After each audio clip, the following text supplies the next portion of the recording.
Colin Cloud said to me when we were talking about this, he said, if I'd have come up with this, I'd have never mentioned it to anybody ever. And I agree. I wouldn't have mentioned it either. And you go, well, is it reliable? So I was having this conversation at an event in Newcastle, I think, a few years ago. And Mark Lemon was there and Pete Turner was there and a few of the guys. And Mark Lemon said, I know it, but I don't really do it. It's not that reliable, is it? I went, yeah.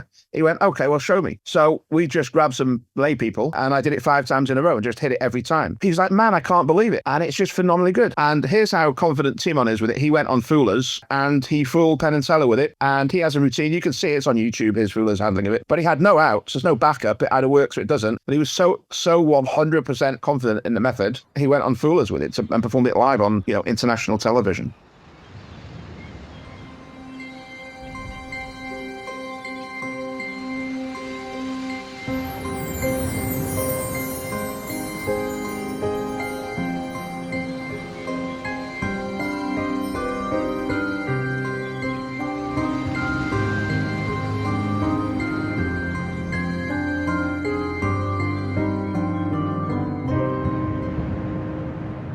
Hello and welcome to another episode of Desert Island Tricks. We have a prolific creator with us today. Now, I've known about Mark since I was probably early teens, actually, and I used to follow his work. He has a brilliant set of books called Conversation as Mentalism. He has had some incredible tricks over the years, and I also know that he's someone who is so well-informed and so educated in our industry that so many people go to him for advice. If people need to know something about a trick, Mark is the person to go to. So I know this is going to be a really interesting episode. He's also just started something called the Metabolic Fig, which I know Peter told me about a little while ago, which is such a brilliant concept. First time I've heard anything like it before as well. And Mark very graciously sent over 4 of them for me to look through. And to say that this is something that you should get invested in is an understatement. I think it's absolutely phenomenal. I know that this is going to be a great list. And to be honest, with someone with his capacity for remembering tricks, I do not know how he's got down to 8 tricks. So I think it's going to be a very interesting episode. Of course, today's guest is the incredible Mark Elsdon. Hello, Mark. Hello, Jane. How are you? Very well now that you are here and we get to talk about some of your favorite routines. Absolutely. So I had to get it down to the top 28. Is that right? Sometimes it feels like it's going to be like that. Oh, man, that might be one of the most difficult things I've done in Magic. I'm like, I could lose friends over this. It's there's just so much great Magic. It's really difficult getting it down to just 8 things. Well, that's what's kind of interesting. So I mentioned at the head about your metabolic fig, and I think that's a really interesting concept. So the idea is that every Sunday you send out an email newsletter, but in the newsletter you highlight the things that you've seen from not necessarily our industry, but maybe industry adjacent things. Like there was one that you sent through where there was something paranormal, which I obviously very much enjoyed. You do tricks that you've liked. There are videos that you thought were interesting. There are quotes in there. There are podcasts that you highlight as well. It really is such a brilliant way to sort of digest, I'm guessing, your wealth of knowledge into these bite-sized chunks and giving them back to the industry. Yes. Well, it all started years ago. I used to, in my newsletters, when I was selling Magic a little bit to a big news kind of email list, or a medium, small size, but email list might be a better description. I used to put a thing at the end of each email called a hidden gem. And it would be something that, something I'd seen in print or read, but more often than not, it would be something I'd seen a performer do. But it had been released, it was in print, so it was always designed to promote books and reading, not to promote downloads of videos. Not that there's anything wrong with those, but I'm a fan of reading, and I do like to promote reading and books and so on. So then after the newsletter ended, I had some of these hidden gems, and I thought if I put together a few more, I could put out an ebook. So I put out an ebook called Hidden Gems, and I sent it to Gladwin and Trono and Paul Wilson and various people, and got great responses, and they kind of gave me quotes, and it sold quite a few as an ebook and some printed booklets.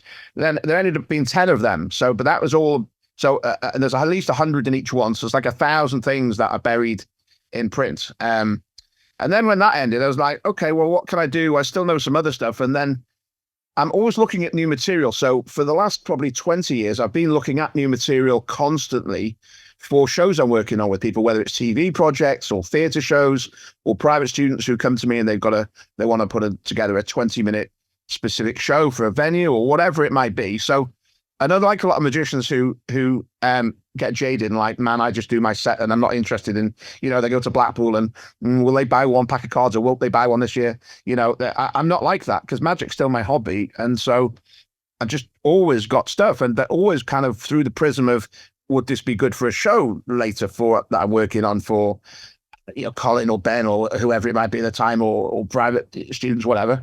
And then I thought it's a shame I'm kind of getting all this information and knowledge and kind of filtering it all through kind of my 25, 30 years of experience in the industry. And I like to think my taste is reasonable in performance material. So I thought, well, I wonder if I could do a thing that was current. So rather than Hidden Gems, which was about then, it's about the past stuff that's buried in print, hidden in print. But I do something about now, and that's when the Fig was born. So a metabolic Fig is its full name, but everyone who reads it and myself, we call it the Fig. And so that's what that is. That's, what's the cool shit I've seen this week. And that's literally what the Fig is. Well, it's great. And I always remember your Conversation as Mentalism books as well, because I think they started out as PDFs, or they were PDFs eventually. And certainly that's what that almost felt like to me. It's almost like a collection of really clever ideas and methods that you'd managed to uncover and put into these really clever routines. And some of them were like bar bet, almost like they were challenges, and some of them were just really smart, clever mentalism. But that's really what that sort of collection of tricks felt like. Well, I think that the Conversation as Mentalism thing was the beginning of my interest, or a kind of another element of my interest in stories. And I think magic as a performance art is a form of storytelling. But I like to have a story about what I'm doing. So I know that really strong magic performed well always gets surprise and astonishment, but then it ends there. And I want to go further. I want it to have that slow burn into mystery where people don't know what happened, and no matter how long they think about it, they can't figure out what happened, and they never know what happened. That's that is the definition of a mystery, isn't it? Not knowing. And so I realized that that a performance piece, a trip. By the way, please forgive me, I stopped using the word tricks a little while ago. I call them trips now. We can discuss that. We can discuss the madness of that later if you want, and my reasoning behind that. So I find it hard to say trick. I have to so I just call them trips all the time. So I realized that for a trip to have its reach its potential, it had to be delivered in a bigger thing, some kind of story, some kind of presentation, as we call them as well, a hook. So, and very often when friends would speak to me, magician friends, and then personal friends who have seen me do quite a lot of magic over the years, they would say to me, when you're talking, I'm never sure when you're just telling me a story and when a trip has started. And I'm like, yes, that's what I want. I want it to be a natural segue from me talking about something interesting. And that's what the Fig is. That's in the Fig as well. So, there's a section called Premise Envy, where I say we've already got 1 million trips. We don't need any more. Although I do recommend some in the Fig. What we need now is great stories and premises and ideas and props and gadgets and things to talk about. So that section is very popular. People look. I know a lot of people who go to that first. So, what's he talking about this week? So it could just be an interesting fact or some historical thing or some interesting photographs or a mystery or a puzzle. But it's just something that, if you brought it out, it's a hook that you can then use to build a presentation of, which fitted together with a trip becomes a performance experience. Well, we'll get onto your list in a minute. I promise, everyone. We will get onto Mark's list. But two things that you just said there. The thing about storytelling, I think that's what certainly Pete does really well as well. And a lot of us, certainly at Alakazam, really believe in the premise behind the trick, the story behind it, and storytelling in general. And what's really interesting is, I think, when you do a really good piece of storytelling magic, it's interesting how it always engages a conversation with an audience. But that's what I think magic is about. And I think that's why I really engaged with your mentalism and your magic as well, is that you tell really interesting hooks and stories which really elicit conversation. Hence, conversation is mentalism. Yeah. And the second thing that I wanted to point out is trips. So I agree with you. I've never heard of it about being called trips, but I do think that there's a connotation to the word trick, which is maybe, maybe to put someone down or to scam them, or, I think it devalues what our magic is. It certainly can devalue, yes. So funny, I never had that kind of thing. I know some people like, being tricked means being fooled, and not in a good way. Not in an interactive entertainment way where it's creating that astonishment and mystery that you go, wow, that was a great experience. I can't comprehend what went on, but I loved it. But to be tricked is you trick someone into something. It's got that element of deception with intent, and not a good intent. So, but I didn't mind that for a long time. In fact, when years ago, I worked on a TV show with Ben Earl, and we even called the show Trick Artist, because I like the idea of mixing, the fact that he's an artist with the fact he's doing tricks. And then more recently, I've written quite extensively about the trickster archetype in, Bob Neal writes about it and many others. So I'm not against tricks entirely, but it started becoming a thing where I was working a particular student man in the US with it. No matter how clever we wrote stories from and introductions to trips, some of his friends, his old people who've known him for a long time, go, "Oh, here's Rob. Maybe he'll show us a trick." And it seemed like not even as much in the aspect of it being nasty. It was almost like a put down, like it was a slight level above a joke and a prank, or he's going to do a trick for us. It was like no matter how beautiful and artistic his presentation and gorgeous his sleight of hand, just a trick. So I was like thinking about how can I get away from this, and then the word trip, so it's twofold. One, when I'm performing now, I do believe that there is kind of I hate the word in all its horrible glory, that the BGT word, the AGT word, the strictly word of people being on a journey, when in fact they're, they've changed slightly because they're on a show maybe, but this thing of being on a journey just because you do something interesting or in the public eye, I think is ridiculous. But I do like the idea that magic is a trip in terms of it changes your experience and understanding of what is possible. But I also like the double word play that it's like being on a trip. I mean, it's a bit surreal, it's a bit spaced out. It can put you into great magic can put you into a slightly altered state where your brain goes, what is going on here? So I like that kind of tripping aspect of it as well. But I started saying it on a whim, and then I really kind of got used to saying it. And now I realize all the time when I'm saying trips, people are thinking either I'm ill or I've gone mad. I mean, that's not true. I've always been completely mad, but I just call them trips. And so much like when years ago, I decided I didn't like the word spectator anymore. So I started using the word participant. And so slowly, actually, a lot of magic, and it wasn't all me. I know I'm not that hubristic to think that, but a lot of my friends started saying it, and then industry wide, it's become more popular now. People say participant, whereas 25 years ago, no one called them participants; it was all spectators. I think the first thing I saw about it, John Allen had a video I think called "Spectators Don't Exist," and I think he was pushing for that. And I was like, "Yeah, man, that's true. That's exactly right. It needs to be an interactive thing, not them just spectating and watching what we do. We want them to participate in what we do." So for the longest time, I was, transitioning from spectator to participant. And then the last year, probably or longer, there's been tricks to trips. So when I'm writing, sometimes, depending on the context, I have to concentrate, because people who don't know that I do it think, oh, he's spelling this wrong every time. So, but tricks. So if I say trip, that's why. Well, we're going to take a literal trip to your magic island. Let's get on to your list. So I did mention, again, at the very top of the podcast, that you're so incredibly knowledgeable. So how difficult, with your expansive knowledge of magic, how difficult was it getting it down to just 8? Almost impossible. In fact, to be fair, it's not that I've got huge expansive magic. I've just been around a long time. I love reading, and I've got a good memory. So I don't, please don't posit me as someone who's got super knowledge or anything like that. I just read a lot of stuff and remembered it. So, but I'm looking at my list here. I've got probably 25 on this list. Stuff I'm not going to be able to mention. Stuff by some of my, closest friends, and just I'm not going to be able to mention brilliant stuff that I perform regularly by Ben Hart or Ben Earl or Weber or Bob Neal or Jackie McClements or Bob Austin. None of that. It all didn't make the list. They all coulda, woulda, shoulda, but sadly didn't make it. So it was really difficult for me. Well, I think that just throwing those names out means that this is going to be a really interesting list. So let's get into it. If this is your first time listening, the idea is we're about to maroon Mark on his very own magical island. When he's there, he's allowed to take 8 tricks, banish 1 item, take 1 book and 1 non-magic item that he uses for magic. Particulars, who's there, what's there, we do not mind. This island exists in Mark's own imagination. So Mark, let's jump on that plane. Let's go over to your island and find out what you put in position number 1.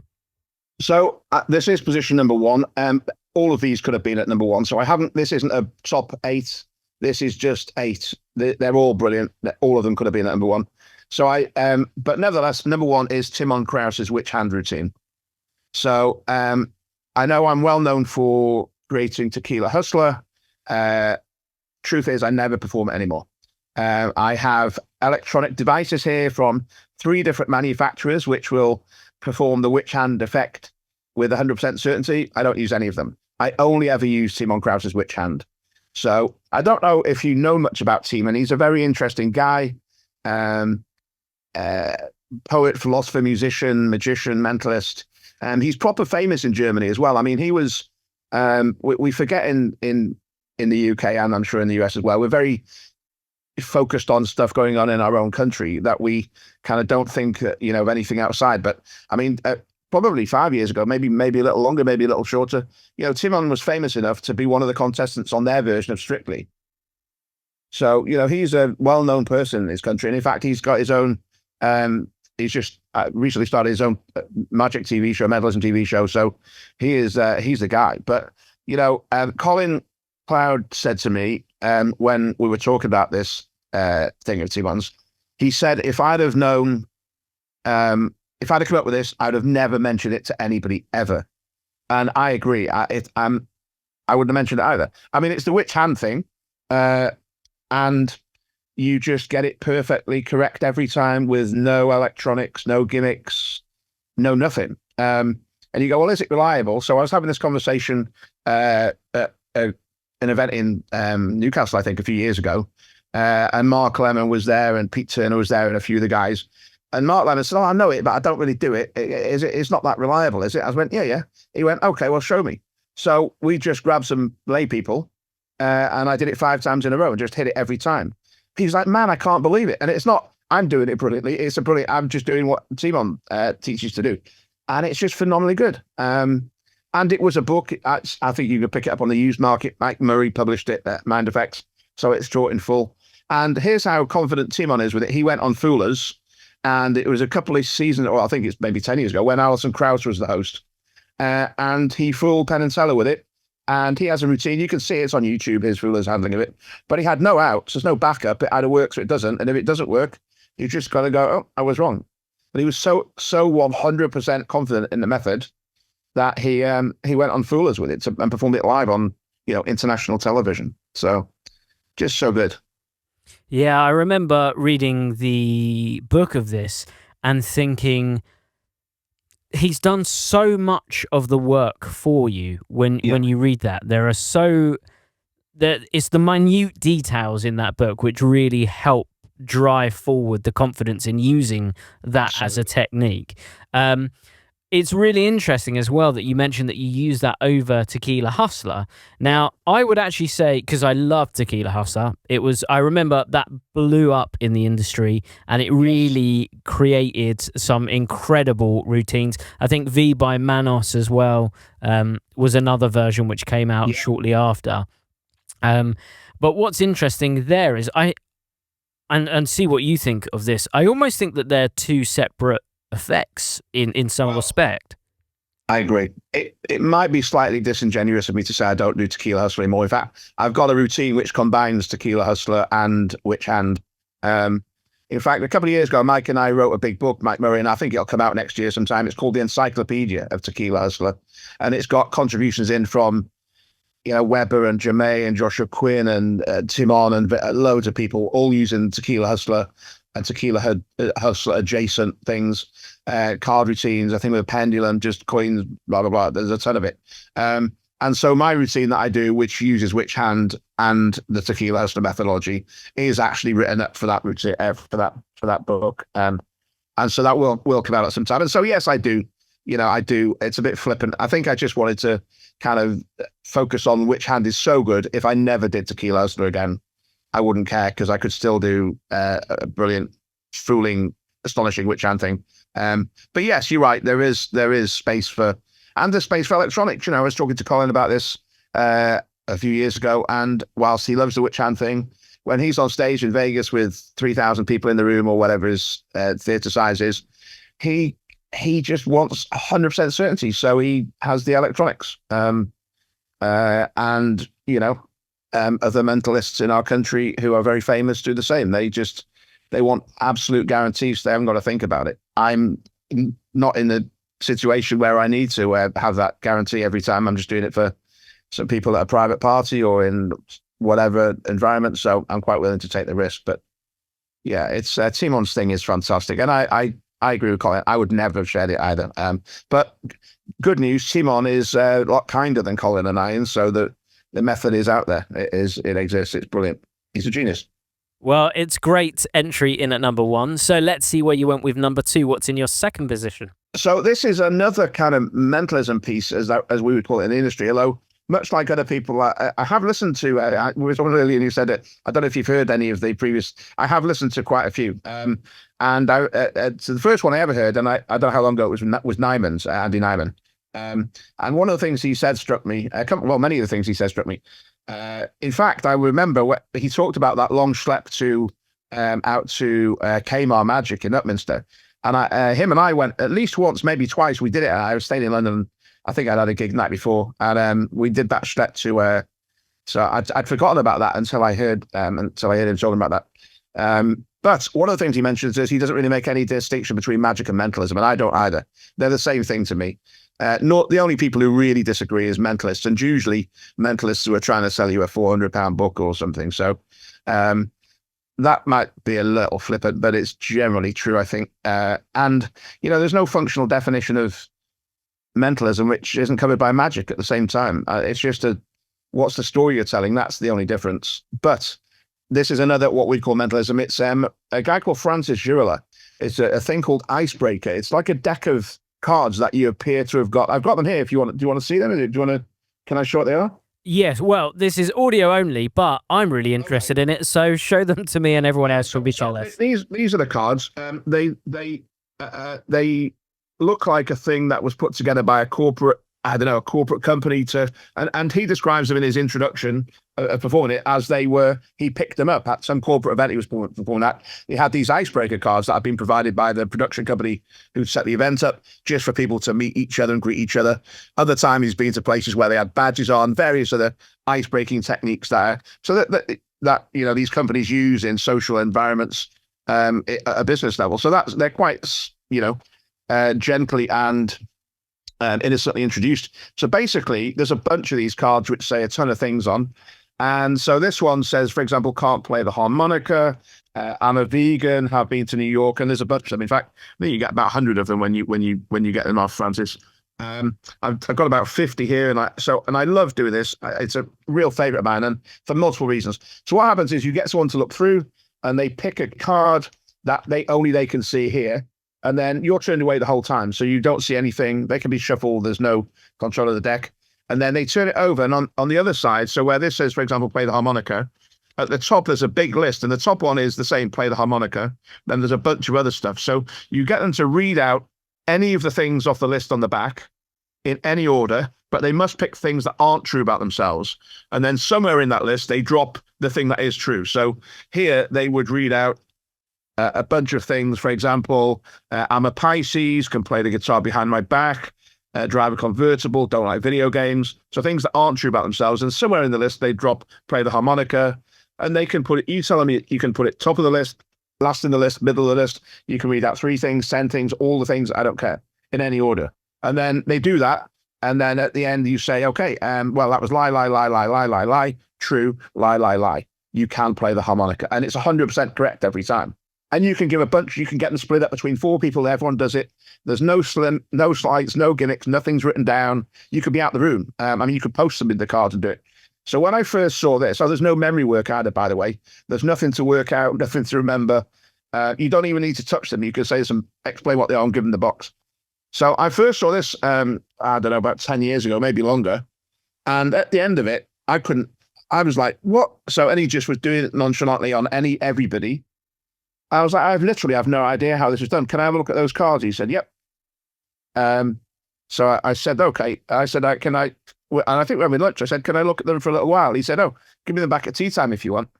I was like, no, don't say that. So, and I was literally looking at them. I looked at them for an hour, and all the methods I could think of involving binary and maybe some things are made of metal and some, all of the things, all the ways that I know the birthday book works and some of Stevie Young's brilliant material works. It wasn't any of those. So at the end, I just went, nope, no idea. He said, all right, you like it then? I said, yes. In fact, I liked it so much that when I lectured at Blackpool about a decade ago, I only sold one trip belonging to anyone else on my dealer table. That wasn't mine, and that was this. I've just got no end of, I don't know. Again, it's another genius method. Francis is super smart. A fabulous ballroom dancer, a genius, a brilliant translator, and a great performer. And if this was all he'd ever come up with, but he's got a ton of other great stuff. But again, very under the radar. I think some of the things, about half the things here I've picked aren't that well known. They're not things where people go, oh yeah, that thing, and I haven't picked them just to be obscure or for any other reason. I've just picked material I love performing. I think all the things in this list are things I absolutely love performing. And when I think about them, I go, Matt, I wish I thought of that. That is great. That's brilliant. And that's one of these. It's just so good. So good. Well, I've not heard of this one, but it sounds right up my street. I think that sounds superb. And you mentioned that deck. I think what's really interesting is these sorts of decks, there's a string of them in the public eye now. And with social media, I certainly know there's something called the Storyteller deck, which is, I think, for writers. And I think Stephen Bartlett from another very famous podcast, he has some sort of business deck, which is very similar to that as well. So I think these sorts of props at one time maybe have been a bit odd. But I think nowadays they're so in the public eye that it's a perfect prop to use.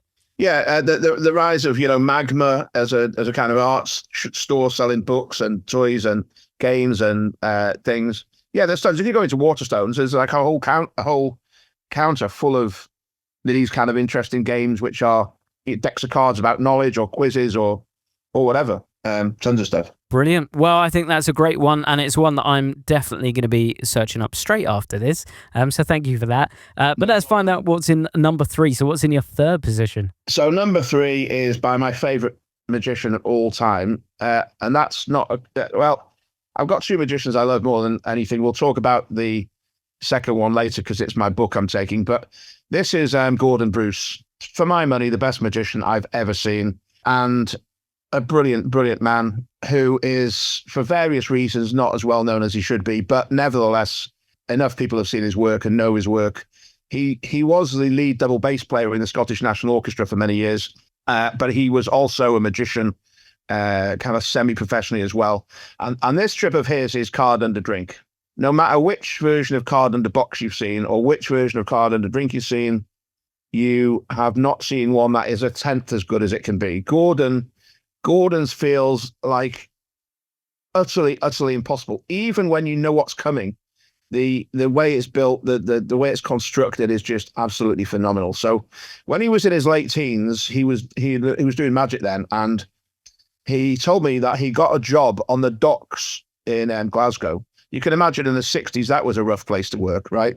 On the docks in Glasgow. These are men who were, what they would themselves consider to be a man's man, a working man. It would be quite a brutal place to work, I would think.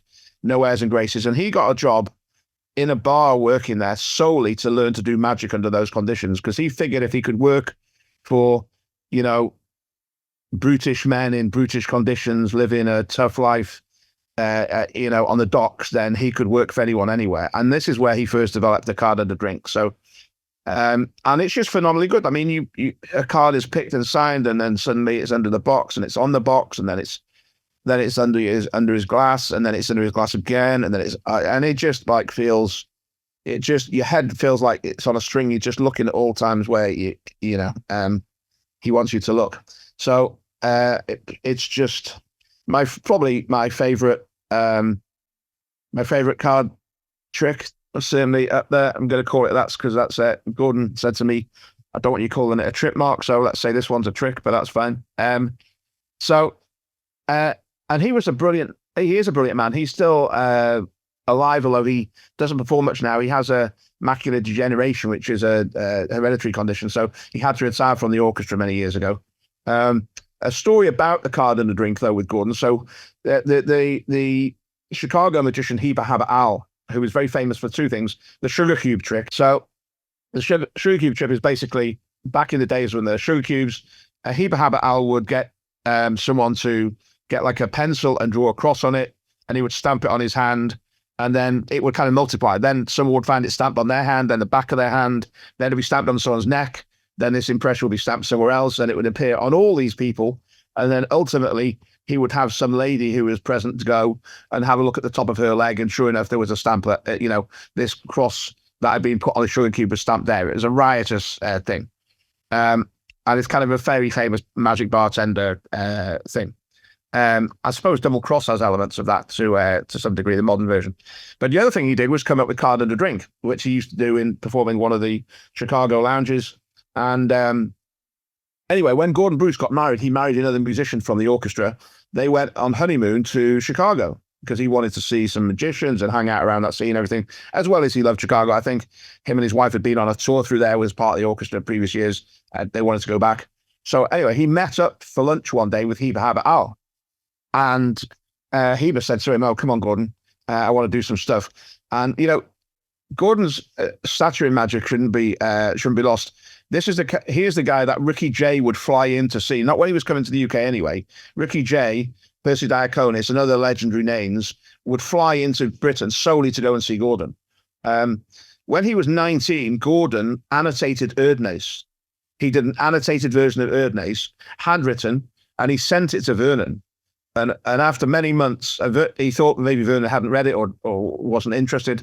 Vernon wrote a lengthy letter back to him saying to Gordon, "If I had realized you were going to annotate this like this, I wouldn't have bothered writing Revelations," which is like held up as the book, the book for the Erdnase Lover's Bible, if you like. So Heba Abba Al said to Gordon, "Can you show me a thing?" And he did card and a drink for him.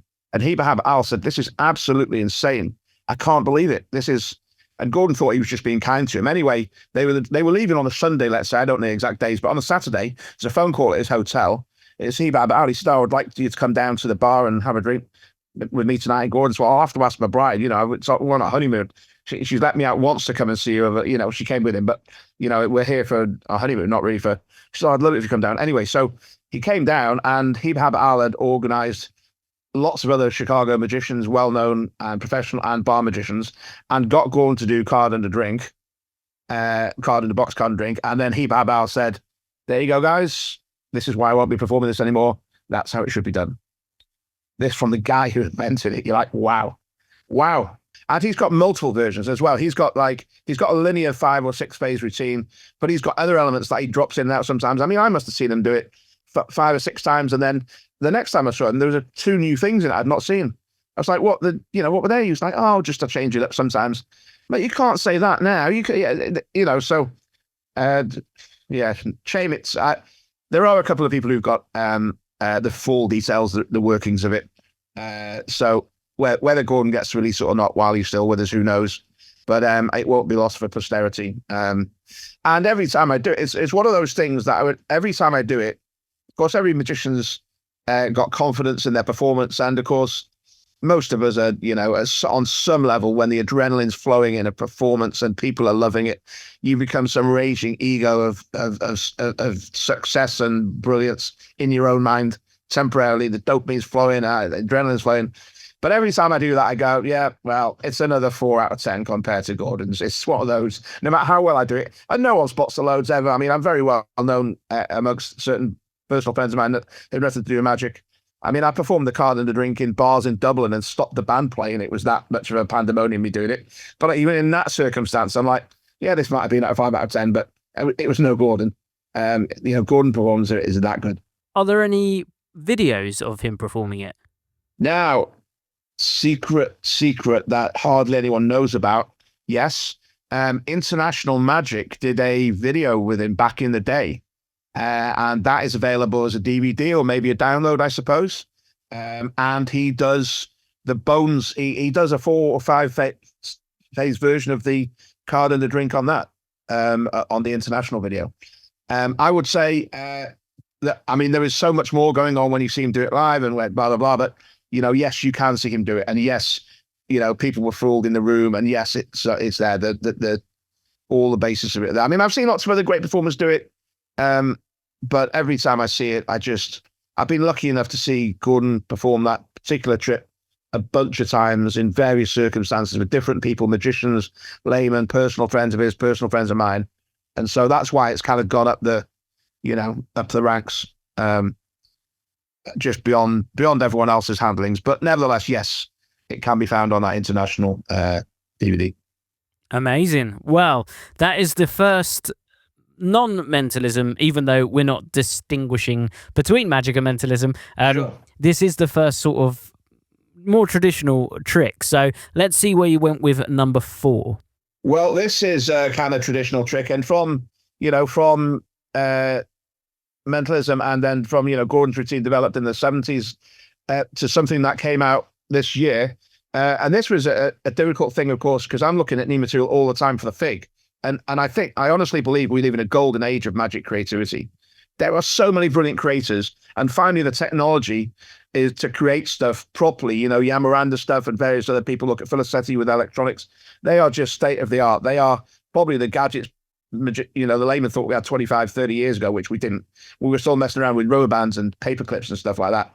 But now that, the tech is, and then the way that magic is sold and presented, the way it's boxed, it feels like an Apple product, and the videos are shot on, red cameras and stuff. Everything is great. So I probably could have picked 8 great trips that came out this year for this list if I really wanted to. And in fact, in the Fig next week, it's the top 52 trips of the year for me. So, but this is a thing that I love, and I perform this probably as much as anything. It's Tobias Dostal and Henry Harrius's Optix Pro. When I first saw it, my eyes were out of socks. I'm like, how can that be possible? It's so good. It nearly needs to be a stooge for it to be a thing that exists. But I honestly think it's one of the greatest pieces of close-up magic ever devised. It's insane. For anyone who doesn't know, you ask to borrow a participant's phone, you turn the flashlight on, and you hold it clearly in your hands. Then you take out your phone and and you turn it on. You say, listen, I want you to film what's happening on my phone. They're holding your phone. They're filming what you're doing with their phone. Instantly, their phone vanishes. Flashlight's gone. Everything's gone. And you say to them, well, you know where it's gone, of course. So they go, no. And you go, you're holding it. And suddenly, where they were holding your phone, filming you holding their phone, they're now holding their own phone. It just seems utterly, utterly impossible. It's just super clean. It's not difficult to do. It requires a little bit of balls, I suppose, the first couple of times, like anything like card under glass, or like a watch steal, or loading a coin under someone's watch. It's not, watch steal's a bad example. I think that's a far harder skill to learn. But, if you've loaded a card under a drink before or something, or it's not even that difficult. It's quite compact. The method is super practical. The whole thing just looks $1 million. And it's just such a surreal moment. That is a trip. That is in every sense of the word a trip. Someone is holding your phone, filming you doing a thing with their phone, and then suddenly their phone just melts out of existence, and they've been holding it the whole time. I mean, how is that possible? If I was working on something and someone said, oh, we've got a budget of $100,000 to figure this out, we need a method, I'd be like, nope. You can give me $1 million. I can't think of it. There's nothing. So for Tobias is a genius anyway, another modern genius, as is Henry. And that's what I say. We live in a golden age. There are 2 people, both those people who came up with Optix Pro have got a ton of other trips, which are brilliant. we are very lucky to live now, I think, when there's so much great material. I remember what it was like, pre-internet. And then, when I first got into Magic in my late teens, which would be the 1980s, there was some great old school Magic around, and there was still great Magic, and it still fooled people. But now the visuals are so good. Now it's just, so good. And this would be, in anyone's repertoire, this would be a genuine highlight. If you've not seen it, go online and have a look at the demo video. Or better still, if you've never seen it, wait till Blackpool in February and go and see it live. Even when you know what's coming, you're like, okay. You can see your own phone in view when they take their own out and give it you, and then boom, too late. Yeah, I remember seeing this for the first time before it was the Pro version, when it was just Optix, and there's been very few times ever that I've watched a trailer to a trick and physically said out loud as I was watching it, wow. When that moment hits, and what's really interesting is earlier on we distinguished between trick and trip. This is a trip. This is a really trippy, surreal, strange, mind-altering moment. And I can only imagine that when they see their phone for the first time in their hand, that must be a real WTF moment. Yeah, absolutely. And that's what, for me, the distillation of what astonishment is. So again, I have a presentation. It starts with a story about something. When I say about stories, by the way, I'm not saying, oh, and this is a one about the three robbers who are, it's not a tale of things past. It's about something interesting in life, my life. A thing I read recently, a brand new experiment I read about in time, or it's about something relevant to existence and life. But yeah, nevertheless, it's just such a visceral moment that it's incomprehensible. I love the ACAN plot. There's none in this list, but there's a couple I could have picked. And I used three different ACANs. But someone can in their mind, they can kind of think, well, I don't know how it happened, but I can see how a playing card could end up at the correct number. It's not beyond the realms of human computation that might be a possible thing a magician who does tricks with cards could do somehow without them seeing. But this is on a whole level, a whole other level. It's a wonderful choice. And when we look at your list so far, we had Witch Hand, Icebreaker, Card Under Drink, and now Optix Pro. In terms of a list, it's much more diverse in style than I thought it would have been. I really thought this was going to be quite a mentalism heavy thing, but I love that you've picked these sort of stranger routines in there as well, like Optix. Yeah, I mean, the next one's equally as, not mentalism. I just want the best experience for the people I'm performing for. So, I just, well, if it's brilliant, I love, and I'm capable of doing it, I do it. I'm not, I'm sure there are some people who've been on the Desert Island podcast with you and thought, and I really struggled to not pick their own material, because obviously, when you've come up with something, you love it. Otherwise, you wouldn't have developed it, and you performed it a bunch of times. But I'm not precious like that. If someone's got a great thing and they're willing to teach it me, give it me, or sell it me, I'm in. I'll learn it and use it. I still get a thrill watching brilliant material. The fact that I get to learn it and perform it for other people, how fantastic! So, having mentioned the actual art, should I tell you what it is? Yeah, go on. You've teased it enough. So let's go on to number 5. It's Angelo's On Edge. So Angelo's another genius, man. I've known Angelo for probably 30 years. I remember when he was first on the scene, and I don't think I've been on the scene long. And he has regularly fooled me. He's fooled me probably over the years, let's say as much or more than any of my friends, or anyone I know in Magic. His brain exists on a different level. Another genius. And I was fooled by that trick for at least a decade before I knew what the method was. And he would, he's, because I've known him for a long time, he's a friend of mine. If he's ever showed me anything and I go, oh, I've really got to know, he'll show me. But I didn't even ask that. It was so good just to know it could exist. And then, it looks exactly, for those who don't know, it looks exactly how it looks. You build like a little house of cards. It's like a little pyramid of cards. You stack some cards, like 2 upright in an inverted V, and then some more. And then basically 2 or 3 of the ones that are holding up the whole stack, you just pull them out and the thing doesn't fall over. And all the audience's thoughts about how it might be done, like magnets or glues or rods or anything, they're just blown out the water. And at the end, you just push the entire pyramid over and they just fall down onto the table as if they, as if they're not connected at all. I mean, the method, I know this isn't a place to talk methods, and I won't, but the method is genius. It combines multiple elements. So the whole thing becomes like a holistic masterpiece of method construction where there's this bit and that bit. And then, I've performed it since, I had one before. I mean, I know it's on general release now, but I had one back when he was making them to sell himself. And I've done a couple of versions of it. I got a breakfast show that I do sometimes, like where like a bit of a well-known chef will put a kind of a special breakfast on, and I go and entertain 25 people on a Sunday morning. I won't bore you with all the details for now, but one of the things I do in it is I do on edge with toast. So part of the foodstuffs is toast, and so I do on edge with toast, and then I eat they don't get to eat my toast. Never share your toast, good life rule. But so I eat some of the props, not the special ones, but I eat some of the toast at the end, so it seems even more natural. Such a great, it just looks perfect. It's not that easy to learn, which is great because the visuals are great. So Angelo, and I think it comes out with Murphy's, they must have sold a shit ton of them. But the good news is not many people are doing it because there is a bit of a learning curve to getting, getting the handling down perfectly so it looks exactly as it should. So, which is good. This one I actually saw recently live in the Magician's Table in London. Oh. And what was really interesting with that is seeing it from the audience's perspective and seeing their reactions. And forgive me, I can't remember who was performing it, but I remember it was when everyone was sort of coming into this bar area. It was quite loud and leery, and he just sat down really quaintly, quite elegantly, and just started building this card tower.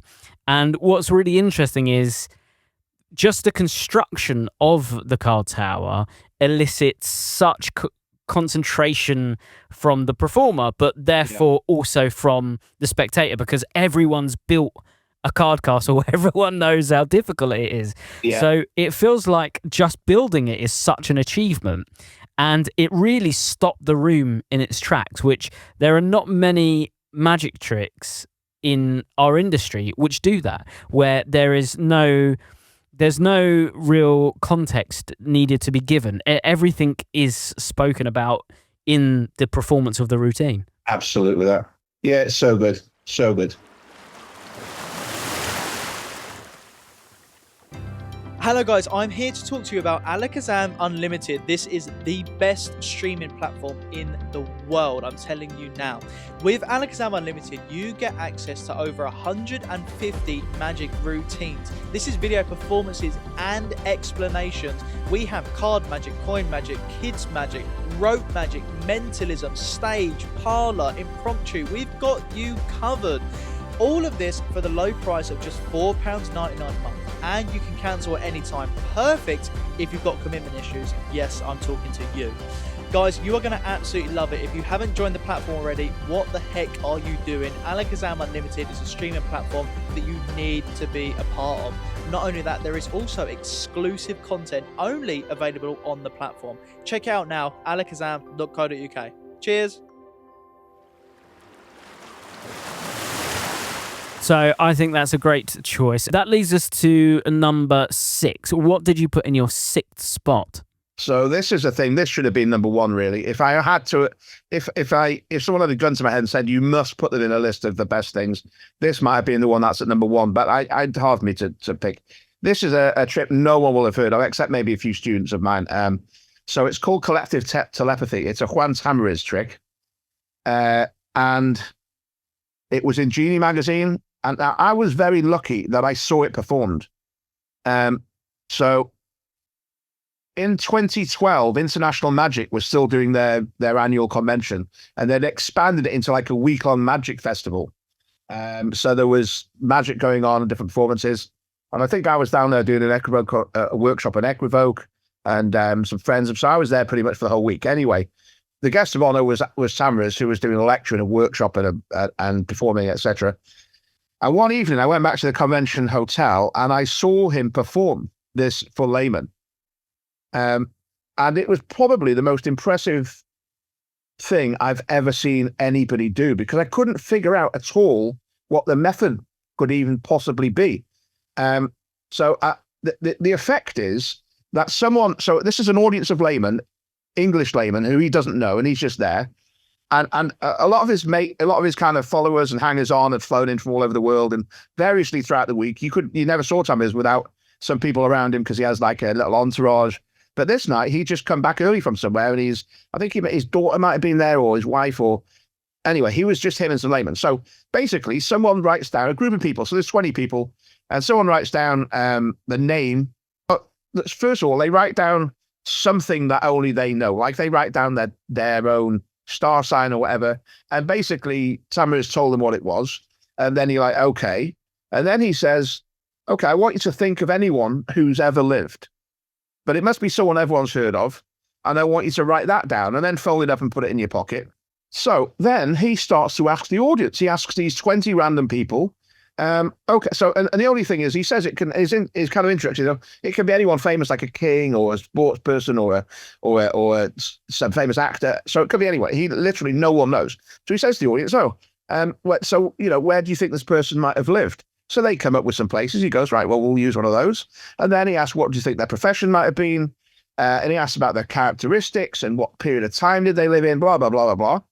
And then, so they end up with a name, and there's no stooging involved, and he's not prompting. He just leaves the audience up to decide. He's just asking questions, no joviality, nothing going on.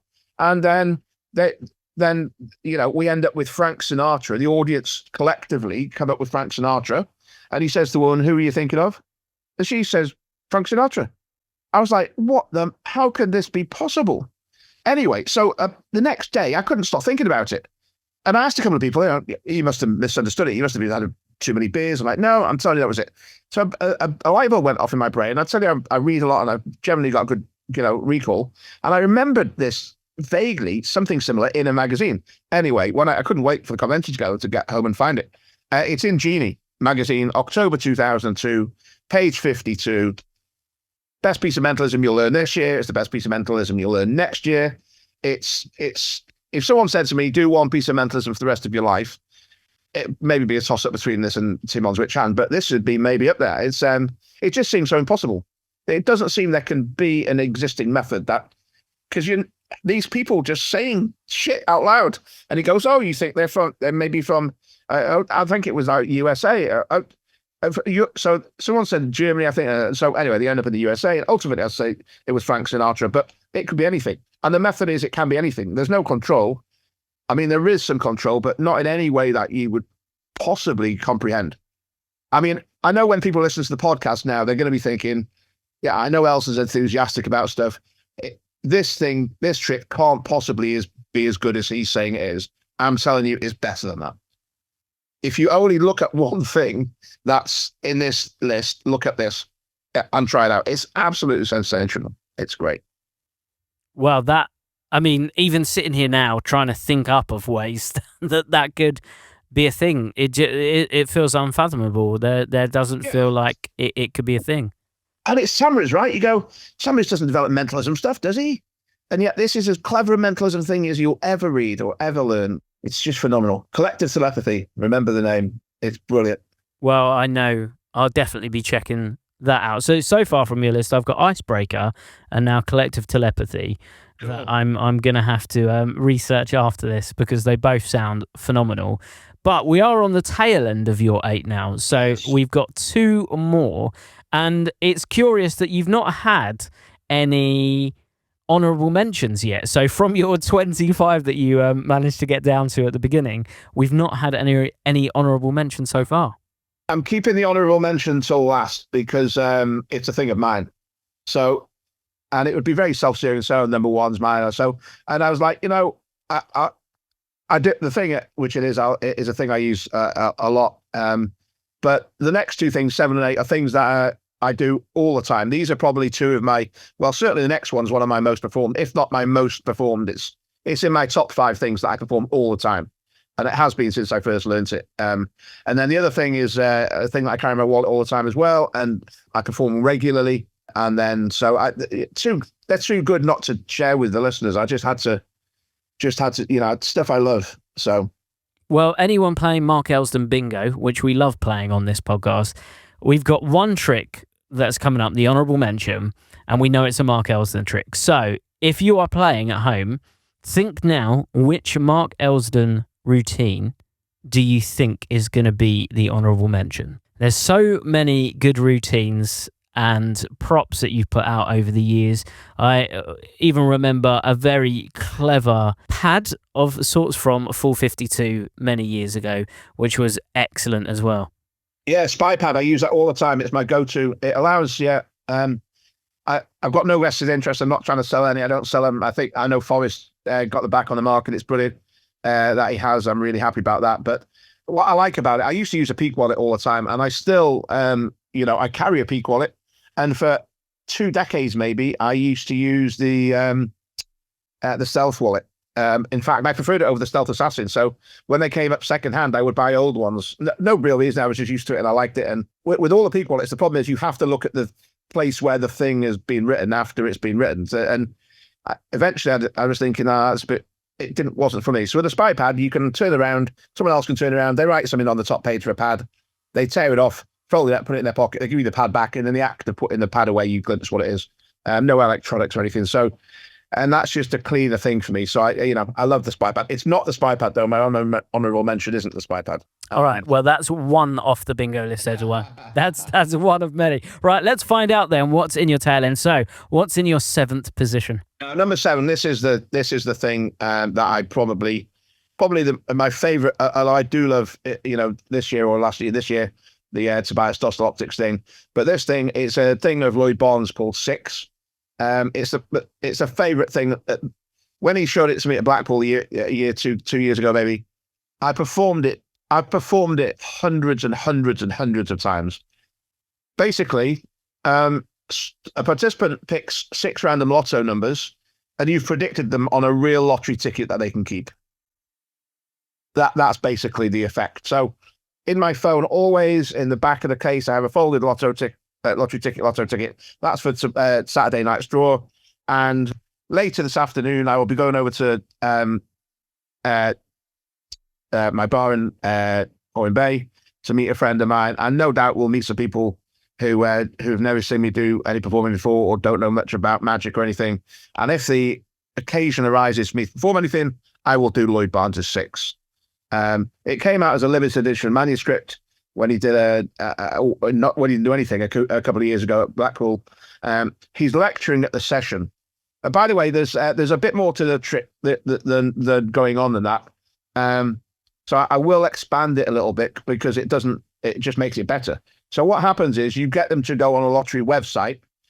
You never touch their phone or anything. You don't even see their phone.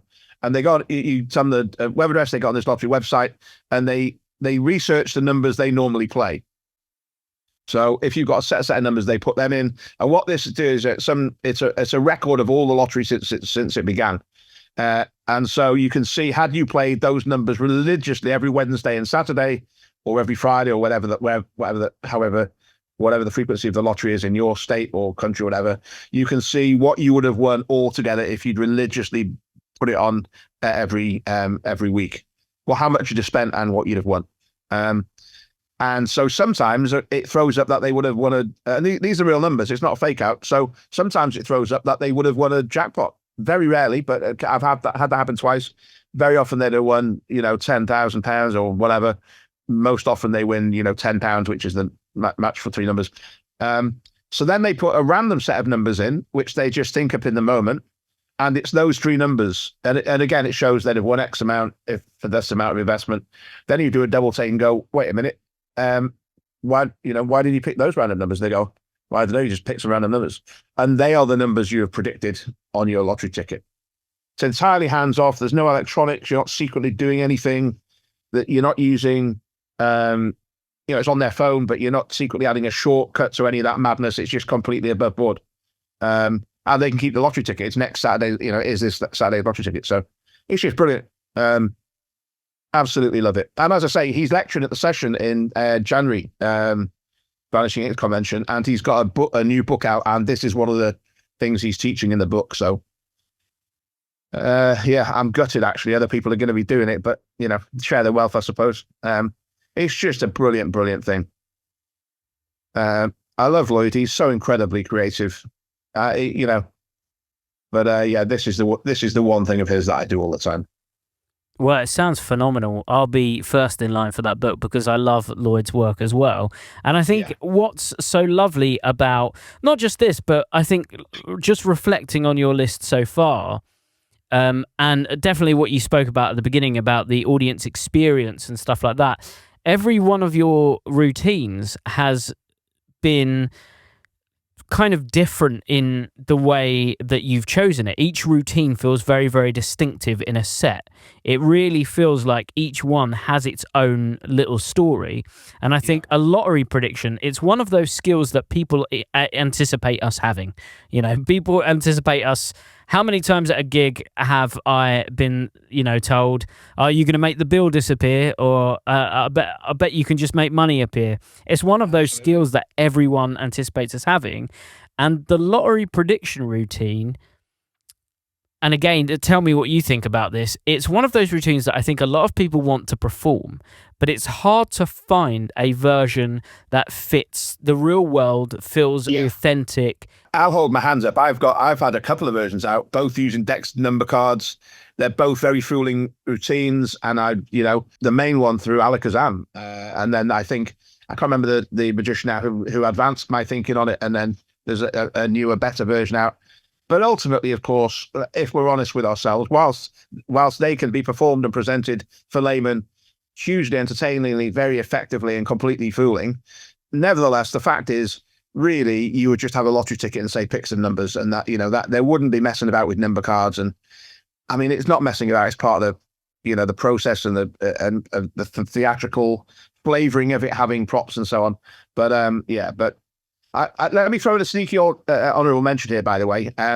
Although this is the one I do the most, that's mainly because I work close up or casually, or when I do probably the only gigs I do is private house parties now that I do variously here, there, and everywhere, and not lots of them. Just a few a year. But even that is mainly kind of a little stand-up small parlor thing. So there is a version of the lottery trick for stage, which is phenomenally good, and that's by my old friend Colin McLeod. He calls it lottery. It's in a little booklet. Don't think you still get it. Maybe called No Shit, but it's no as in KNOW, so no shit rather than no shit. And he just calls it lottery. And it's just, when I first saw him do it, I couldn't believe it. Basically, it just seems impossible. You give someone a genuine lottery ticket, you never touch it again. You get 6 people to stand up in the audience. They each think of a number. They say their number out loud. The person who's holding a lottery ticket checks it, and all 6 numbers match. They're exact, and they sit down. No electronics, no switch of ticket, nothing. I mean, it's just insanely good, but it does need to be done for a stage size audience. It can't be. But there's no stooging, no dual reality. There's no pre-show. They are genuinely picking a number in the moment. They've got no idea 2 seconds before they're going to be asked to do that. The method is phenomenally good. But since I don't generally work for, audiences of, 150, 200, 300, 3,000, whatever, then it's not a method I use, but it is genius. Well, let's move into number 8 then. So what is in your final spot? So, yeah, my good friend Michael Murray, it was impossible for me not to have one of his pieces of genius. This is one of the best trips ever devised, and I guarantee that everyone's heard of it and no one's doing it. It's called Between the Lines. Man, if there's one, and everything on this list, but if there's one trick that I wish I'd invented, it's this. Good news, you don't have to worry about that. Thankfully, Michael did invent it. So you out of your wallet, you bring a torn piece of paper, it's folded up, and you say it's a page that you tore out of a novel. You give it to someone holds between their fingers. They describe themselves in great detail what they think is involved in the story. The page is opened up, no switch. They read it aloud, and they are astonished to see that the text accurately, the printed page accurately reflects the scene that 5 seconds earlier only existed in their head. It's just unbelievably good. Yeah, Mike's a genius as well. I'm very lucky to call him a close friend of mine. He is, he's just. We used to slightly different circumstances recently, but for many years we've spoken to each other several times a week on the phone, and I'm forever. He rings me up. He goes, "Have you got a deck of cards, Andy? Or have you got the?" Oh yeah, here we go. And I know I'm going to get blown away. I mean, I don't know if you've seen. Probably this is an honourable mention.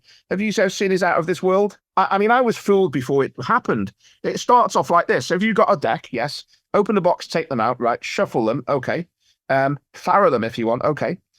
Turn half the deck over, face up, and shuffle them together. Overhand shuffle them. Turn some more over and shuffle them again. You go, okay, I'm thinking if any trip happens here now, I'm going to be, there's no trip possible to start from these set conditions. He then does Out of This World. What? With not just a borrowed shuffle deck, but shuffle face up and face down. I'm like, mate, how did you must have literally been tripping to have even conceived of this as a possibility. I know he wasn't, but, just where'd you go with that? Oh, man. But yeah, so anyway, between the lines, and literally, it's just knowledge. It's just like Witch Hand, where I carry a poker chip. Actually, that's what I use for the just a standard poker chip from a casino. And the knowledge in your head allows you to do the Witch Hand. The same with Michael Murray's thing. It really is just a page torn out of a novel, and they can keep it at the end. There's just there's nothing to it, but the method is so brilliant, so brilliant. I must have done this thousands of times. Yeah, this was one of the ones that I think we've discussed it before on the podcast because it's just phenomenal. And it's very much sort of the first of its kind because we'd never really seen a routine quite like this before in that it's just one page in your wallet. It's, we use EDC a lot now, but it really was an EDC. And it was all about the audience. And the focus was completely on them. They are doing this incredible thing. They get to read that prediction at the very end. Yeah, he's got a couple of other versions which he's never released as well. So I'm hoping they'll come out one day. But yeah, again, his book is fantastic. Piece of My Mind. I know he's got a second book been in the works for a long time, but he's just an incredibly creative guy. But if that was the only thing he'd ever created, his name would go down in mentalism history as one of the.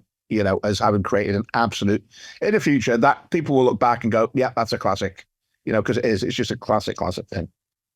Well, Mark, looking at your list, it's such a brilliant list of routines, but we haven't had any from you.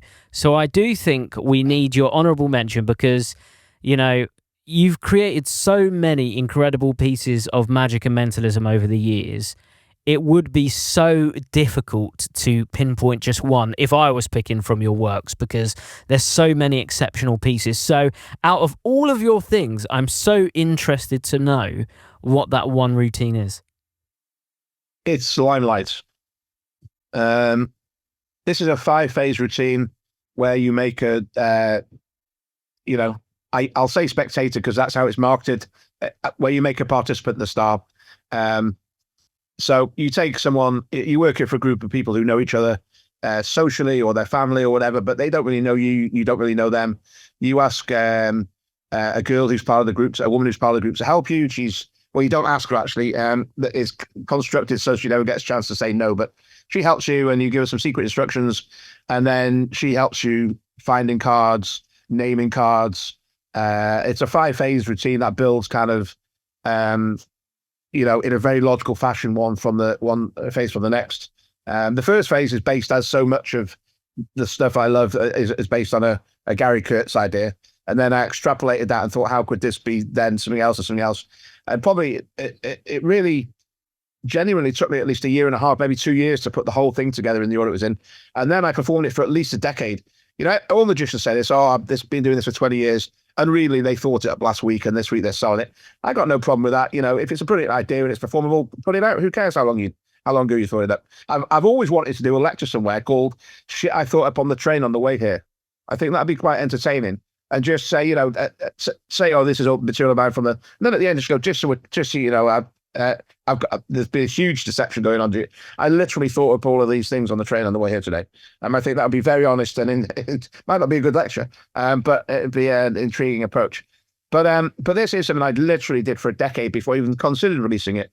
And yeah, it's if I end up in the distant future, if there's a tiny footnote in Magic history with the name Elsdon next to it, there probably won't be, but if there is, it'll be for Limelight. It's my favorite thing. When I did the Bear Pit close-up at Blackpool, which, as I say, was about a decade ago when I was lecturing, I just did this. And as I started from one group and went to the next, there was a few came with me. So by the time I got to the last table, I had my table was twice as big as any of the other tables. Like, some people were like, wait a minute, what's he doing? How's he doing this? Because the great thing is there's no sleight of hand in it. And you can give the deck away at the end. It just seems utterly impossible. But for laymen, that's where its strength is, really. And it ends with an utterly impossible card at any number where you don't touch anything. There's a number you don't know, and on it goes. So I'm not going to wax lyrical about my own material. That's very self-serving. But I do love performing it. But much like all the tricks on this list, if I hadn't have come up with this, I would love it just as much. I can honestly say that.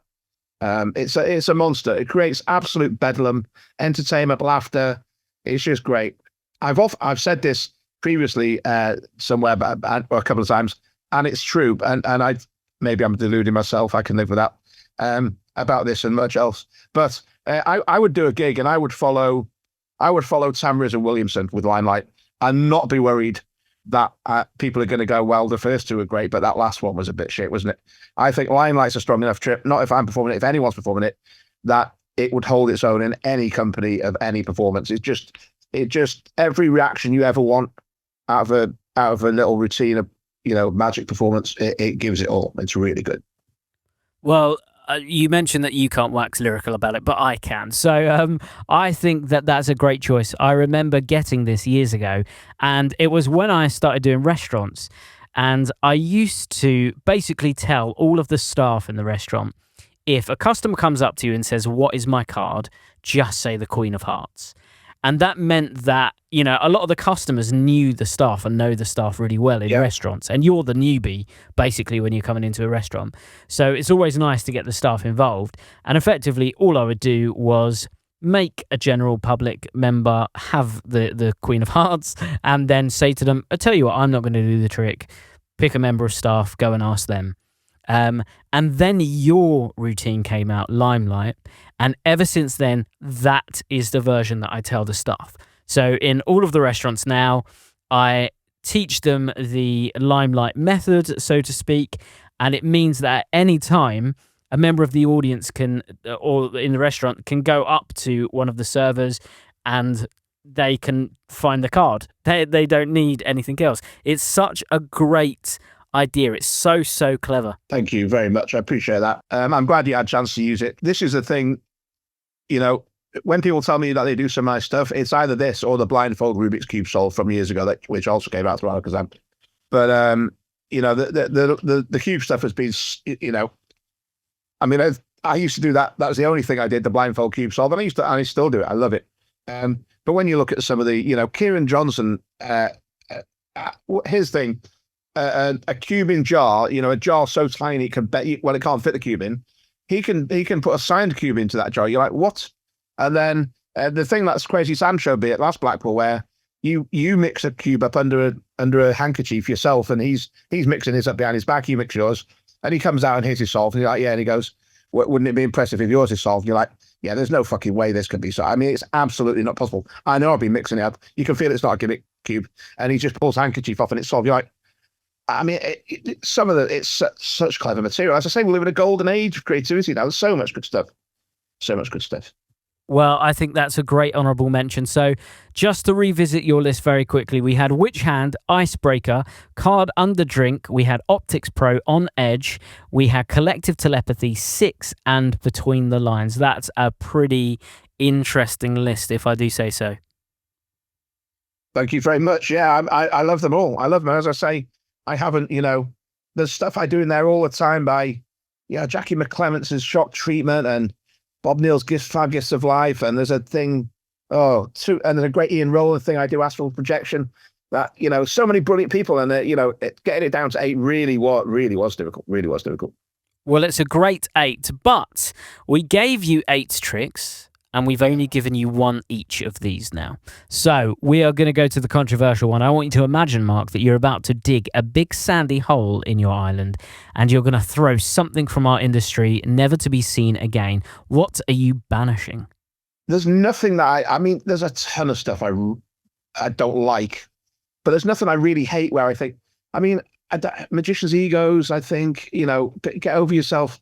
That whilst we can create brilliant, mind-altering, hugely entertaining, genre-bending, mind blah blah blah tricks for people, we are not curing cancer. We are not, feeding the world. This is entertainment, and so I hate that. I hate people with big egos and letting their ego get in the way of themselves or performance or whatever.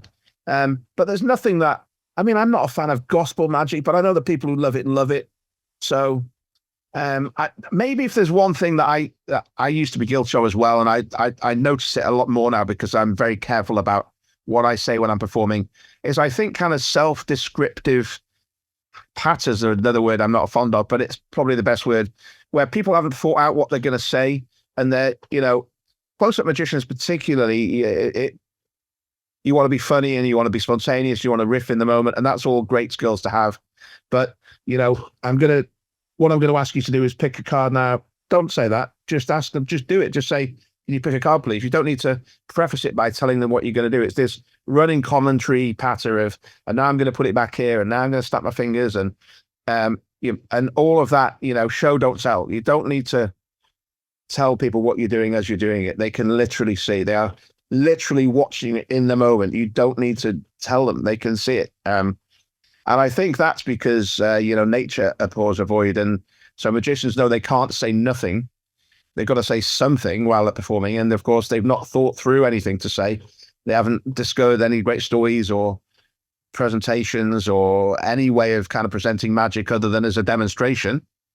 And so that's probably something I wish, I don't hate it, but I do wish it would change. I feel sorry for the performers that they haven't got anything better to say. And then I don't really feel sorry for the audiences, but I'm sure their audiences would appreciate it more if they had more engaging, performance scripts and a delivery that, commanded more attention and amplified the mystery. And, as I say, there's so much great material that I think we owe it to the creators, ourselves and our audiences, to be as entertaining as possible and to give them a meaningful experience that goes beyond, and now I'm going to do this, and now I'm going to do that, and now I'm going to ask you to do this, and, very mundane.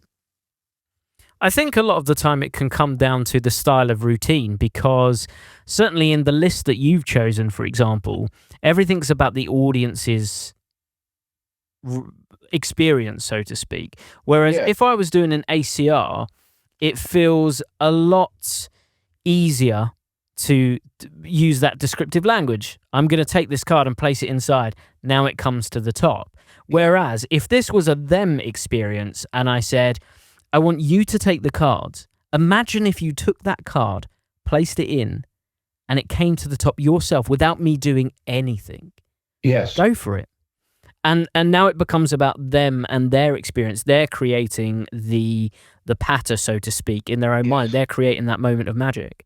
Taking it and then taking it again a different direction or whatever. So I do an ambitious routine, but then so the card is signed, and I say you can see your signature, right? And I don't say I'm going to push it in the middle of the deck. I purposely very slowly push it in the middle of the deck. I hold it. I say, so if if you had to say about how far down it was, there's 52 in the deck, right? About how far down it was, what would you say? And they say 27, 28. I go, okay. So do pay attention to this, because no sleight of hand, no need for any sleight of hand, because this. I just turn over the top card and boom, it's there.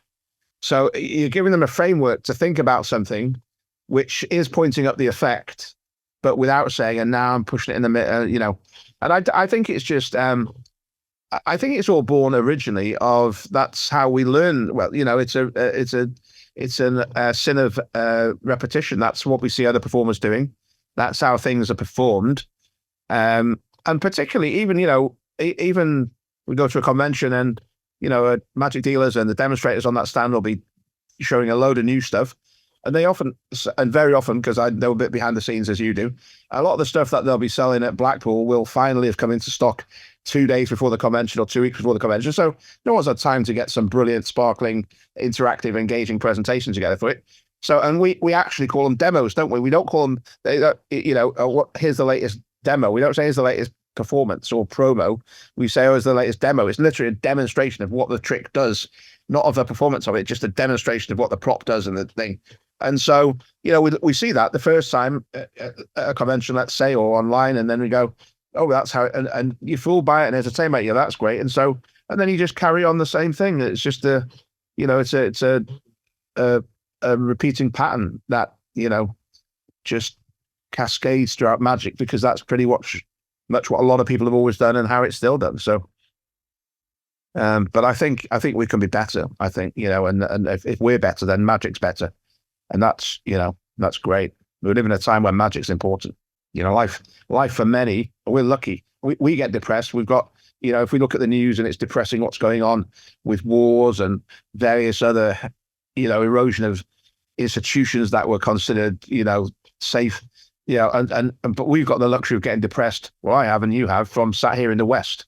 I'm sat in a nice warm house. I can pick what I want for lunch. I can watch what I want on 7 different TV subscriptions, and surrounded by books that I'd consider, and I'm not saying depression isn't real, and I'm not saying anything about any of that side of things, but we live in such a privileged place, and we can give a gift. Magic is a gift, but performing of magic is a gift.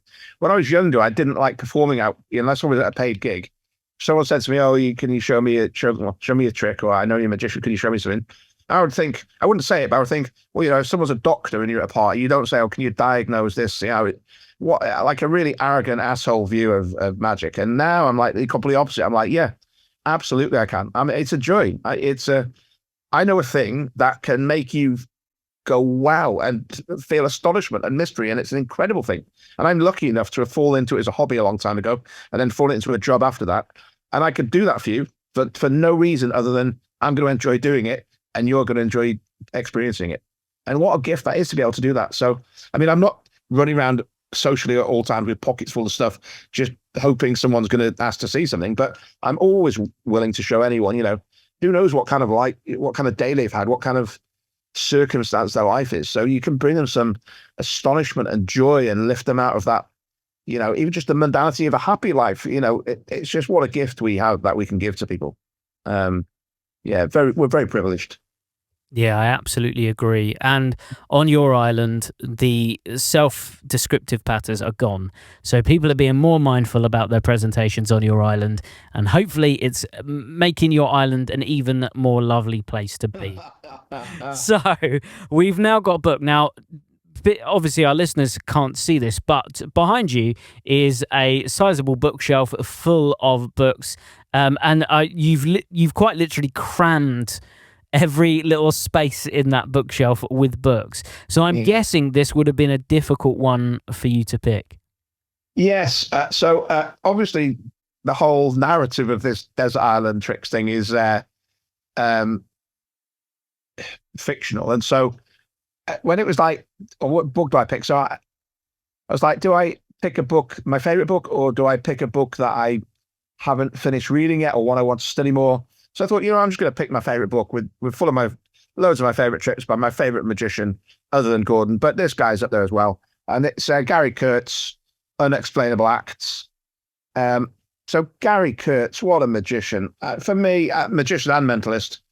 I mean, Gordon's up there in terms of creative brilliance, and I've seen Gordon do so much, but I've also seen Kurtz do so much. And I perform more of Kurtz's material than anybody's over the years, far more than Gordon's or Bob Neal's or Weber's or all the people I love, friends of mine whose material is brilliant, but still Kurtz is the man for me. So this book is a Kaufman release that came out. I think it's back in print. It's been in and out of print many times. Gary Kurtz trained as a dancer and choreographer before he came into magic. So he has a very poetic kind of styling and way of performing.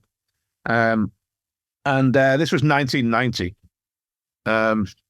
So I suppose some of the basis of my interest in stories and great presentations, he started as one of the great tricks in here that I've performed a million times, not a million, but a lot, hypothetical possibilities, is effectively an ambitious card routine. And it starts off with the line, life is like a river flowing from our distant murky past. I'm talking about your murky past, of course, and then past us and off into the mists of the unknown future. So to represent the unknown future, I'm going to have you take a card out of this deck. They take a card out, it goes into the zip portion of his wallet. Now we need a card to represent the present. A card is selected and signed, and we're now into an ambitious card routine where the card variously is on top of the deck, not on top of the deck without any moves. On the bottom of the deck, the signature vanishes off the card itself vanishes, the card reappears, the signature comes back on it, and then it's vanished from the deck's examinable, and it's now in his wallet. And that's just one of the things in there, hypothetical possibilities. It's absolutely brilliant. And he's got, he's got tricks with jumbo coins and stuff, which I haven't done. My hands aren't that big, but I've done most of the material in here. He has a thing with some small white index cards in a mirror where you sign one, a participant signs one. You pick a word, you pick the word wallet, they pick a word, you write them both down, and then your word changes places with its mirrored image. So the word wallet is now the correct way round in the mirror, but when they look back at the piece of card you signed, it's now written in reverse. And then you repeat it with their word on the piece of card they're holding. It's like, what? It's just so good. And he's just got so much great material in there. Almost everything in there is absolutely genius. That's not one that we've had before on the good. pod. So that's... Do you know much about Kurt? He kind of left Magic under a bit of a cloud. He got heavily into mentalism and joined the PEA, and then had massive rows about them. They were giving an award to someone who had stolen his material, and he'd reported it to the PEA, and they said they would do something about it. And then at the ceremony where they gave him the Mentalist of the Year award, they also gave a creativity award to the person who'd stolen his material. I think that's the way around it was. But anyway, so he was like, F you all, I'm out of this. So he just kind of left Magic and mentalism completely, but he still performs and creates. I have seen him do such incredible stuff. If you look on my YouTube channel, which I don't really keep up with, there's probably 8 videos on there from the last 15 years. If it's unlisted at the minute, I'll make it listed before this body goes out. He's got a thing called Full Frontal Assault. If bandits kidnapped my family and were going to shoot them unless they were fooled by a magic trip, I would get them to watch this Kurtz thing. It's phenomenally good. 4 coins appear from nowhere. They transfer from one hand to another, participant's hand, I think, from Kurtz's hand. Then they vanish, and that's the end of it. It just goes through him. And he's like, at the end of it, you're like, well, I can't believe it. And then he tells you the method, and then you're like, well, that can't be true because of X, Y, and Z.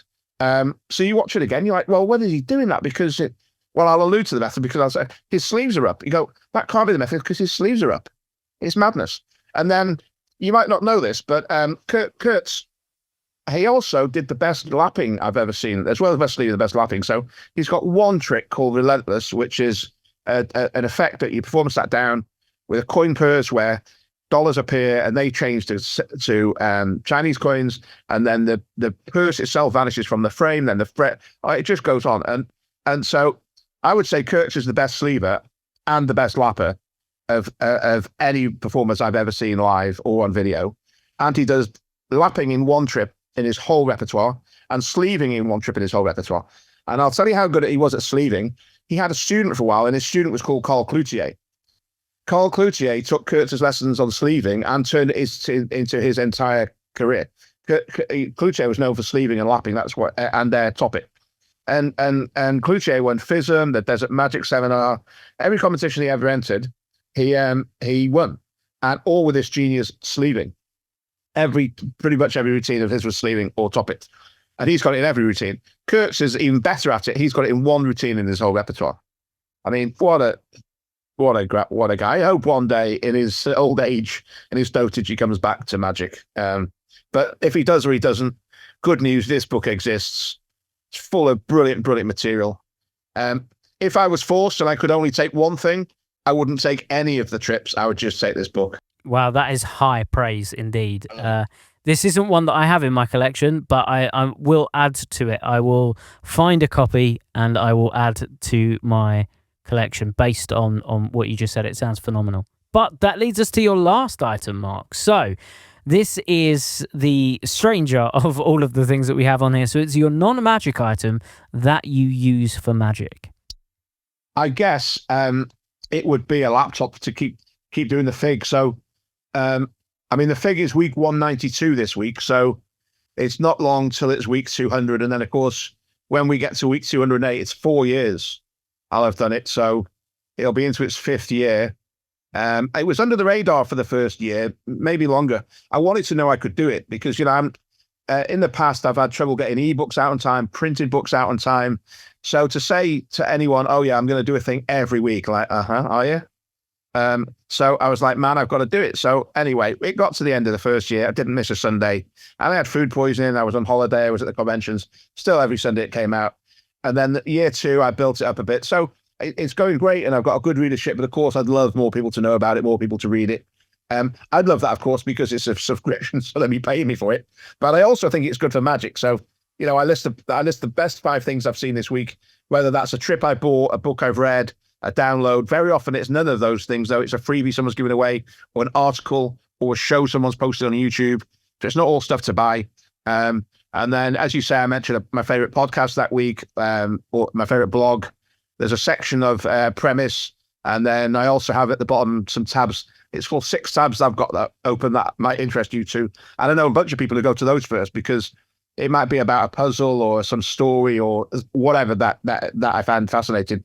So it's just like, hey guys, I found this cool shit this week and I think you'll like it. And if you kind of got the same aesthetic as me and you like things I like, puzzles and magic and mentalism and maths and stuff, then you'll probably really enjoy it. So it have to be the laptop because, as I say, year 4 is 10 issues from being at an end. So year 5, and I'll be doing it for the foreseeable future. You know, I am pot committed, as they say. I'll be doing this in the year 10 and year 15 and year 20. So yes, for me, that's it. We're going to gift you something as well then. So we're going to gift you a solar-powered battery pack to keep your laptop going. But Thank you. I think that's a great choice. And, you know, I had a chance to look at the Metabolic Fig. I think it's such a brilliant idea. I think just the ones that I read, and I haven't had a chance to have a proper deep dive, but even from the first time viewing them, there were some really interesting things in there. Thanks, Jamie. The whole point is it's designed to help people save time and money. So, you know, as I say, we live in a golden age of magic releases and creativity and genius creators. But of course, that just means there's a ton more shit to buy all the time. And so, you know, one of my students a few years ago was very much part of the genesis in my mind of the Fig. He was saying he was like really struggling to keep up with all the latest releases. And this is a guy who has plenty of money to buy all the latest releases. He can get them all if he wants. But he's like, man, stuff's just accumulating, more boxes with things in. So I was like, yeah, you know, I thought it'd be useful to have a filter to go. So, you know, I'm filtering all of the new releases and stuff I'm reading and watching and seeing through 30 odd years worth of trying to make good choices and best choices about what's worth performing. So, and it's quite short as well. I don't want people to hearing this to think, oh, it's a bigger, more reading to do. I don't like reading. So, I mean, this is designed, you can have a cup of coffee and you finish reading the Fig when you're halfway through the coffee. It's not, you know, if printed out, it'd be, you know, maybe 3 pages, maybe not even that. So, and it's all linked up, so you can go straight to the thing to have a look at it and go, oh, I love this. This is great. Thanks for never heard of it or not for me. But I you know, the feedback I get mainly is that people genuinely tell me that it saves them time and money. So, you know, that was kind of one of the stated goals of it. So I'm glad to hear when that's the case for people. Well, I think it's great. But if people want to find out more about you, what you're up to, Metabolic Fig, all of that good stuff, where can they go to, Mark? So, yeah, I've got a website. There's nothing on there at the minute. I don't feel the need, never have had to kind of a big online presence. I mean, I'm on Facebook and Instagram, but again, I don't post a ton there. Social media is not really a big thing for me. If it wasn't for some of the private magic groups I was in, I would quit Facebook. I'm like, you know, the algorithm can get by fine without me. Thank you very much. But I'm, you know, you can email me. There's a link on the Fig website. You can email me. That'll get to me. I am on Facebook, so send me a message. I will eventually see it. You know, or you can email me, Mark Elsdon, at gmail.com. So always, you're happy to chat with people about anything they're interested in, anything they want to know, give them any help or whatever.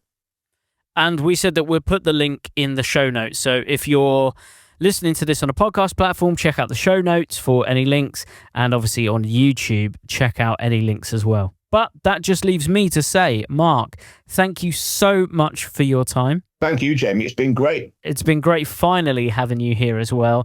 And of course, thank you all for listening. Do go check out Metabolic Fig. It is such a brilliant idea, and you're going to discover some really interesting things in there. Like I said, I already have, and I'm 4 episodes in. Episodes or 4 versions of them in. We'll go for versions. So do go check that out. Go check out everything Mark Elsdon, because he is just a phenomenal creator, and it was a joy to have this list. I'm going to go now and check out some of those, including Icebreaker, Collective Telepathy, 6. I'm going to badger Lloyd Barnes to sell me one of his books before they sell out. And of course, we will see you all next week. So thank you for joining us, and we'll be back with another episode of Desert Island Tricks. Goodbye. When I perform at gigs, I look at effects that tick these 3 boxes. Is it super strong and powerful? Yes. Will it last with your spectators for a lifetime? Absolutely. And does it leave them with a souvenir that perfectly captures the moment of magic? If that all sounds exactly what you're after, look no further than the liquid forks. These forks have been custom designed to be able to bend right in front of your spectators' eyes. It's so easy to perform, it's so visual, and trust me, they will honestly keep this impossible object because they've seen it morph in front of their eyes. It literally does the impossible.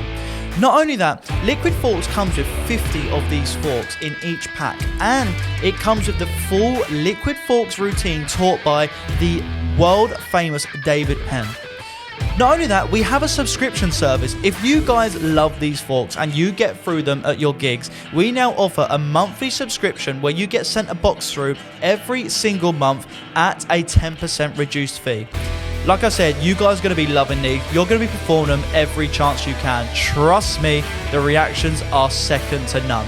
So guys, head over to alakazam.co.uk, pick up a set of liquid forks. You will not regret it. Easy to do. Leaves them with a killer souvenir.